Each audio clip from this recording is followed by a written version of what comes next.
എന്റെ പേര് ഉത്തമൻ. ഇത് ഞങ്ങളിപ്പോ എന്താ ചെയ്യാനും ചെറിയ നടക്കുക ഓരോ പരിപാടികൾ. അവിടെ ഒരു 1/2 കിലോമീറ്റർ ഉണ്ടോ നമ്മുടെ അവിടെ വരാനായിട്ട് യാത്ര? ഇത് ഞങ്ങൾക്ക് ഒരു 3/4 കിലോമീറ്റർ ഉണ്ടാവും. ഈ വഴിയാണ്, ഇത് വഴിയാണ് കുഞ്ഞുങ്ങൾ നിൽക്കും പോകുമ്പോ. ഇതാണ്ടേ ഇത് നോക്ക്, ഇത് കണ്ടോ ഇങ്ങനെ ആന ഇറങ്ങിയ.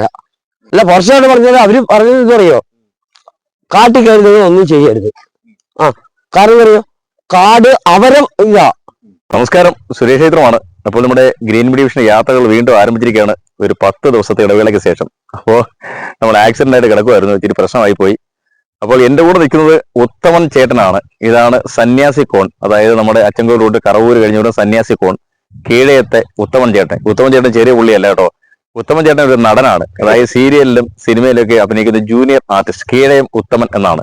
അതേപോലെ കലാകാരനാണ്, പാട്ടുകാരനാണ്, ഗാനമേള ട്രൂപ്പിലും ഭജന ട്രൂപ്പിലൊക്കെ പോകുന്ന ആളാണ്. എന്നെ ഒരു പാട്ടൊക്കെ പാടി കേൾപ്പിക്കാന്ന് പറഞ്ഞാൽ ഇങ്ങനെ നിൽക്കുക. അപ്പൊ അതുപോലെ തന്നെ ഉത്തമൻ ചേട്ടൻ ഇവിടെ ഒത്തിരി പരാതികൾ പറയുന്നുണ്ട്. ഇവിടെ ആനകൾ വീട്ടിലേക്ക് കുട്ടികളെ സ്കൂൾ കഴിഞ്ഞ ആൾക്കാരൊക്കെ പോകുന്ന കാഴ്ച കണ്ടുകൊണ്ട് നിൽക്കുകയാണ്. ആനകൾ ഇങ്ങനെ വരുന്നൊരു സ്ഥലമാണ് കീഴയം സന്യാസി കോൺ എന്ന് പറയുന്ന പെരുന്തോർ എന്നൊക്കെ പറയുന്ന സ്ഥലം. അപ്പോൾ പെരുന്തോരൊക്കെ ഭയങ്കര ആനശല്യാണ്. ഞാൻ നിൽക്കുന്നിടത്ത് ആനകൾ വന്ന് ഇറങ്ങുന്ന സ്ഥലമാണ്. നമ്മളിങ്ങനെ പറഞ്ഞുകൊണ്ടിരിക്കുമ്പോൾ തന്നെ ആളുകൾ വരാം.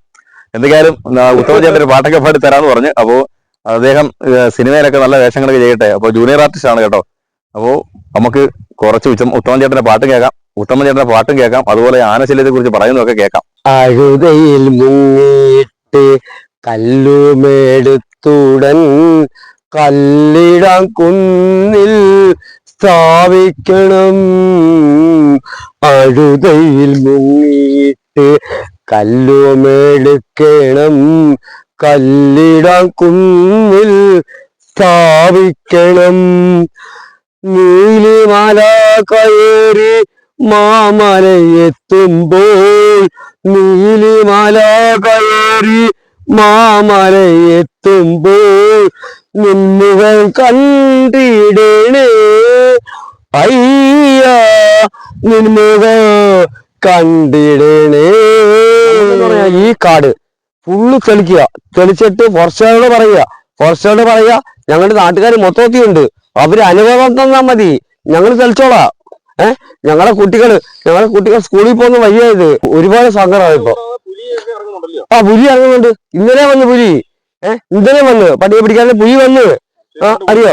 ആന്ന് സത്യം പറഞ്ഞ ഒരു മട്ടത്തില് പേടിച്ചിരിക്കുന്നത് ഞങ്ങള്. ഇതുവഴി ഇങ്ങനെ ഇറങ്ങി വരുമോ?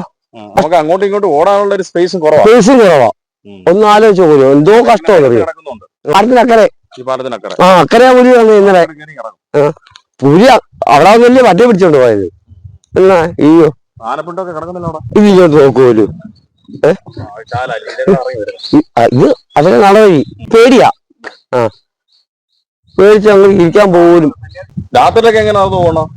ഇല്ല, രാത്രി ഞങ്ങൾക്ക് ഒരു കുഞ്ഞ് പിന്നെ ഈ അടൂര് പണിയുണ്ട്. കുഞ്ഞിനെ ഞങ്ങൾ വിളിക്കാനായിട്ട് 5-6 പേരാ പോകുന്നത്. 9:30 വണ്ടി വരും. 9:30 ലാസ്റ്റ് വണ്ടി വരുന്നത്. അവളെ വിളിക്കാനായിട്ട് 6-7 പേരാ പോകുന്നത്. അങ്ങനെ ഇല്ല, അറിയത്തില്ലെന്ന് എപ്പോഴാ വന്നിരിക്കുന്നത്. വലിയ ഒരു ദിവസം പണി കഴിഞ്ഞ് ഞാൻ വരുവാ, അതാണ്ട് ഇവിടെ നിൽക്കുവാ 3 സത്യം പറഞ്ഞ ഞാൻ ഇവിടുന്ന് ഓടി, ഞാൻ തിരിച്ചു ഓടിപ്പോയി. എന്റെ വീട്ടിന്റെ വാതൊക്കെ വന്ന് വാഴയെടുത്ത് കുന്തം എടുത്ത് രാവും തള്ളിയിട്ട് അവര് ഓടിച്ചു വിടും. അവര് ഓടിച്ച് അങ്ങോട്ട് വിടും, അല്ലെങ്കിൽ ഇങ്ങോട്ട് വിടും. അതുകൊണ്ടാണ് ഈ ഇറക്കുന്നുണ്ടോ മേളി ഈറ്റക്കട. അത് അവിടെയൊക്കെ പോയി നിൽക്കും. തീറ്റയുണ്ട്. അങ്ങ് പോയി നമ്മൾ അറിയത്തില്ല. അത് തന്നെ. ഭാരത കയറത്തില്ല, എല്ലാരും പറഞ്ഞു ഭാരത കയറത്തില്ല. ഭാരത കൂടെ കയറുന്നത്. ഒരു പേടിയില്ല. അതാണ്ട് ഓടിച്ച് അയച്ചു വെച്ചേക്കുന്നു. അത് കണ്ടോ എന്തു അത്. പിന്നെ ഭയങ്കര വണ്ണോ. തൂട്ടി ഇറങ്ങി അക്കരെ കയറിട്ട് ഒരു ഭയങ്കര ആകുള്ള വസ്തുവാ. മൊത്തം റബ്ബർ വെച്ച നോക്ക്. ഇവിടെ നോക്കിയേ, എന്തെങ്കിലും അവന് ഒരു 4-3 റബ്ബർ ഉണ്ടോ നോക്ക്. അത് കണ്ടോ, എല്ലാം മൊത്തം വലിച്ച് നശിപ്പിച്ച് കളഞ്ഞ്. ഇല്ല, അതാണ്ട് അക്കരെ ഉറങ്ങാവുമ്പോ അതിനകത്ത് എപ്പോഴും ഉണ്ട്. പയ്യാറാകുമ്പോഴത്തേക്കും ഇറങ്ങും. ഞങ്ങൾ ഉറക്കമുളച്ചിരിക്കും. ഇവിടെ ഉറക്കമുളച്ചിട്ട് 9 മണിയാകുമ്പോഴത്തേന് കൊച്ചമ്പരിഞ്ഞ് കയറി വരും. എല്ലാരും പറഞ്ഞു ഭാരത കയറുന്ന പറഞ്ഞത്. ഞങ്ങൾ അവിടുന്ന് ആന ഇങ്ങനെ വെട്ടി വിട്ടപ്പോ ഭാരത കൂടെ കയറിപ്പോ 2 പ്രാവശ്യം. ഇല്ല, ഞങ്ങളെ ഒരു 9-10 മണി വരെ ഞങ്ങൾ വെക്കും. പിള്ളേർ വരാൻ ഉണ്ടാവുമെങ്കിൽ ഇത്രയും നേരം ഞങ്ങൾ കാവൽ നിൽക്കുക. ഇല്ല, വേറെ ആരുമില്ല. അപ്പൊ ഇവിടുത്തെ ഉള്ള പിള്ളേര് 9-10 മണി അപ്പൊ ജോലിക്ക് പോകുന്ന പിള്ളേരാ. അവര് വരുന്ന വരെ ഞങ്ങൾ നിൽക്കും. അവര് വിളിച്ചോണ്ട് വരാം. കഴിഞ്ഞാൽ ആന വരുന്നത് ഒരു 10 മണി ആകുമ്പോഴത്തേനും ഇവിടെ വന്ന് ഭയങ്കര ബഹളം. ഇവിടെ എന്ന് പറഞ്ഞാൽ 6-7 വീട്ടുകാരേ ഉള്ളൂ. സ്കൂളിൽ പോയി വരുവാന്നോ? എന്തുകൊണ്ട് വിശേഷം? വിശേഷം ഒന്നുമില്ല. മനസ്സിലായെന്നെ? എങ്ങനെ മനസ്സിലായി? അന്ന് വന്നപ്പം മനസ്സിലായില്ലേ? ആനയൊക്കെ വരുന്നുണ്ടോ ഇപ്പം? ആനെ പിടിച്ച് കൂട്ടിയിടാം, പുലിയും പിടിച്ച് കൂട്ടിലിടാം. ഒന്നും ചെയ്യുന്നില്ല. പിള്ളേര് വരെ പറയുമല്ലയോ? പുലി ഇപ്പം പട്ടി വരെ വിളിച്ചോണ്ട് പോവാ. ഞങ്ങൾ പട്ടി പിടിക്കാൻ വന്നപ്പോ മറ്റേ പട്ടി അങ്ങ് പോയി. ഞങ്ങളുടെ അയ്യത്ത് വരെ ആന വന്നു. പൊന്നമ്മയുടെ ഒരു താരത്തെ ചേച്ചിയുടെ അവിടുന്ന് ഒരു പട്ടിയെ പിടിച്ചോണ്ട് പോയി. സ്കൂളിൽ നിന്ന് വന്നപ്പോ എല്ലാ ദിവസവും വൈകുന്നേരം വീട്ടിൽ നിന്ന് ഉപ്പുപ്പാ വിളിക്കാൻ. രാവിലെ ആരും ഉണ്ടാക്കും? വാപ്പ. വൈകിട്ട് ഉപ്പുപ്പാ വിളിക്കും? ഇല്ല, വാപ്പാനെ വിളിക്കും. അപ്പൊ ആന ഇപ്പൊ ഇതിലേക്കൊക്കെ പോകുമ്പോ ആന കാണുമോ? ഇതെല്ലാം ആന ചെയ്തിട്ട പരിപാടിയാ. ആണല്ലേ? ആന പിണ്ടം ഇട്ടേക്കുന്നല്ലേ? മേലെ അതിന് പിണ്ടം ഇട്ടതെന്ന് പറയണം. ആനയെ കൊണ്ട് കേട്ടാ. മോനെ, നീ ആനയെ കണ്ടിട്ടുണ്ടോ? കാഴ്ചകളായി പോയ ആനയെ കാണുന്ന സ്ഥലമാണ് സന്യാസി പോൺ കീഴേ. ഇവിടെ കണ്ടിട്ടുണ്ടോ? ഇല്ലയോ? ഇവിടെ ഇതുവരെയൊക്കെ പോകാറുണ്ട്. ഇതുവരെയും പോവും. നമുക്ക് കാഴ്ചകളായി പോകാൻ എല്ലാത്തിനും കാണാം. ആനയും പുലിയും കടുവയും. ഇപ്പൊ ഇതാണ് ഇവിടെ നിർത്തിയിട്ടപ്പോ ആനയാണെങ്കില് പുറകിൽ വന്നില്ല. പക്ഷെ എന്റെ കൊച്ചാട വണ്ടിയില് തട്ടിയായിരുന്നു. കൊച്ച പെട്ടെന്ന് പേടിച്ച് വണ്ടി എടുത്തോണ്ട് വന്ന് അവിടെ നിർത്തിയിട്ടേക്കുമായിരുന്നു. വണ്ടി എടുത്തോണ്ട് വന്നപ്പോ ആന തട്ടി. കുഴപ്പമൊന്നും പറ്റിയില്ല. ഇല്ല, പെട്ടെന്ന് വന്ന് വീട്ടിൽ വന്നിട്ടാണ് ഞങ്ങള് പറഞ്ഞത്. പിന്നെ പാലത്തിന്റെ അവിടെ വെച്ച് വണ്ടി ഒരഞ്ഞു.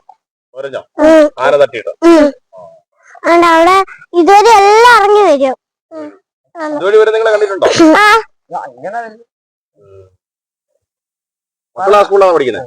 എല്ലാരും അവിടെ എത്ര ക്ലാസ് ഉണ്ട്? അവിടെ 7 പേര്. നിങ്ങളെ കണ്ടിട്ടുണ്ടോ ആനയൊക്കെ? പേരെന്തുവായിരുന്നു? നിമിഷ. എത്രല്ല പഠിക്കുന്നത്? ഞാൻ 6. ഞങ്ങളുടെ വീട്ടിന്റെ അവിടെ ചക്കയൊക്കെ പറിക്കാൻ ഞങ്ങളെ ഓടിച്ച്.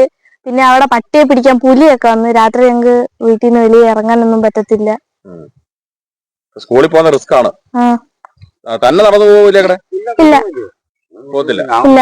ചിലപ്പോ എന്നെ അണ്ണം കൊണ്ടാക്കും. മക്കളെല്ലാം അങ്ങനെ നടന്നു. എല്ലാരും ആള് കൊണ്ടാക്കും. രാവിലെ ഒരാൾ കൊണ്ടാക്കും, വൈകിട്ട് ഒരാൾ വിളിക്കാൻ. സ്കൂളില് യൂത്ത് ഫെസ്റ്റിവലൊക്കെ അടക്കുമ്പോ എന്ത് ചെയ്യും? രാത്രി ഞങ്ങളങ്ങ് പോത്തില്ല. രാത്രി ഉള്ള ദിവസങ്ങളിൽ പോത്തില്ല. അല്ലെങ്കിൽ രാത്രി ഉള്ള ദിവസങ്ങളെല്ലാം പോയിട്ട് വൈകുന്നേരം ആകുമ്പം വരും. എന്റെ അപ്പച്ചി ഇവിടെ 6 മണിയൊക്കെ ആകുമ്പോ ഇവിടുന്ന് ജോലിക്ക് പോകും. അപ്പൊ ഇവിടെ അപ്പച്ചി ഹോട്ടലില് ഇവിടുന്ന് പോകുന്ന സമയത്ത് അപ്പച്ചി ഇവിടെ വന്നപ്പോ ആന ഇങ്ങോട്ട് ക്രോസ് ചെയ്യുന്ന കണ്ടിട്ടുണ്ട്. പിന്നെ ഇവിടെ തോട്ടില് വന്നിട്ടുണ്ട്. തോട്ടില് ചിലപ്പം വരും. രാവിലെ ഒക്കെ വരും.